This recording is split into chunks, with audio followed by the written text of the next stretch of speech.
I'm Taylor Haywood from Digital 110.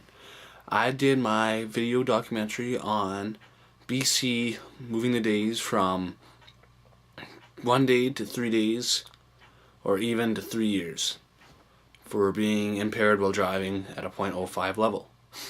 The government lowered this on September 20th, 2010 to stop people from drunk driving and to crack down on new laws that are going on.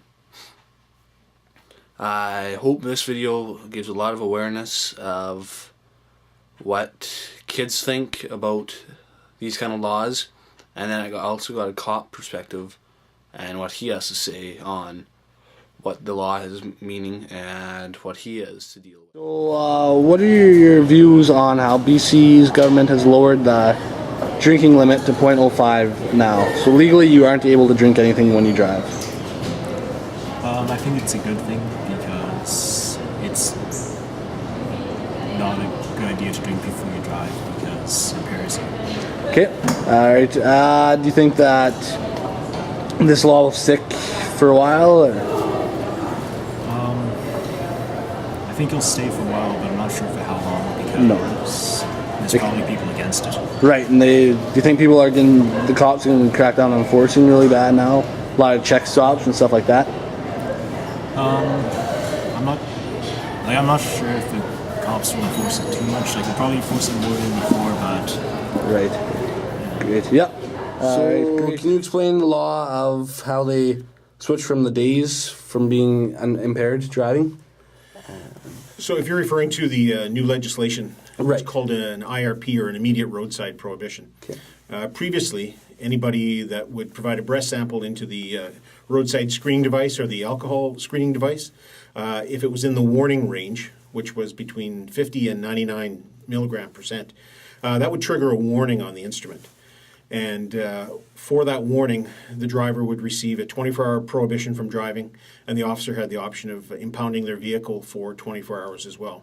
Okay. On September the 20th of this year, the laws changed under the Motor Vehicle Act so that when someone provided a breath sample into the roadside screening device, if the sample was a warn, then the penalties imposed by the Motor Vehicle Branch would be the first offense would be now a 3-day driving prohibition with a discretionary 3-day vehicle impound.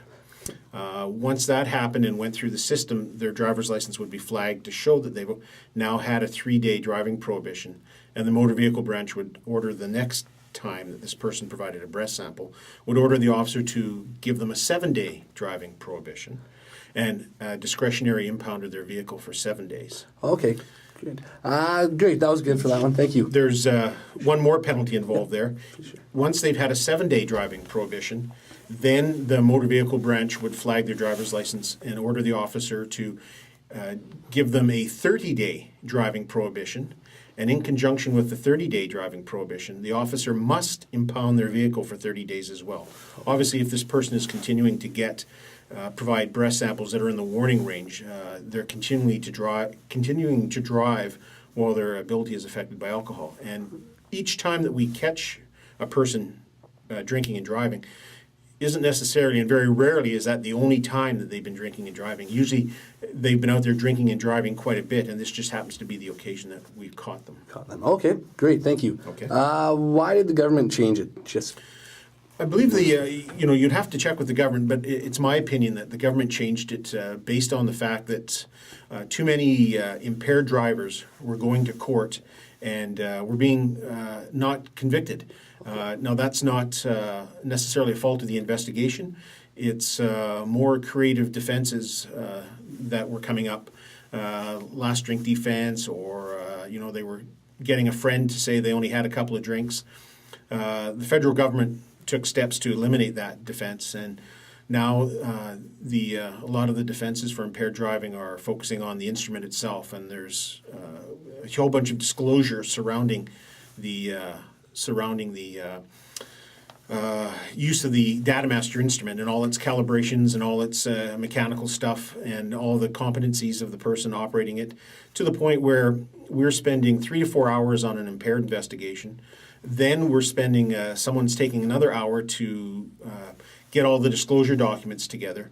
And then we're putting this person through the court system. It's tying up court time, and it finally goes to trial. And and then for technical reasons, we'd be losing it. And so this was a huge waste of time for both the police and the court system to have to go to all this lengths and then not win in court. So the motor vehicle branch has stepped up, and the government has stepped up and said, we'll take administrative penalties against people that are drinking and driving on a continual basis. Okay, great. Thank you.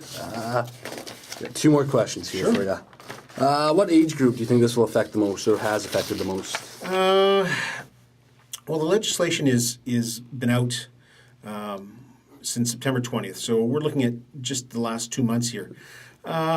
I'm hoping it will affect all age groups. I can't say for certain that it will affect a specific age group, but I know that by the time a person receives these penalties and the accompanying responsible driver program that goes with it, or maybe the ignition interlock program, it's a very big hit to the wallet book. It's $3,500 to $4,000 by the time you're done with the heavier penalties, not necessarily the 3-day or the 7-day. I think they're about a 3-day penalty with an impound or prohib with an impound will run you close to $700, $900 for the 7-day, and then quite a bit more for the 30-day.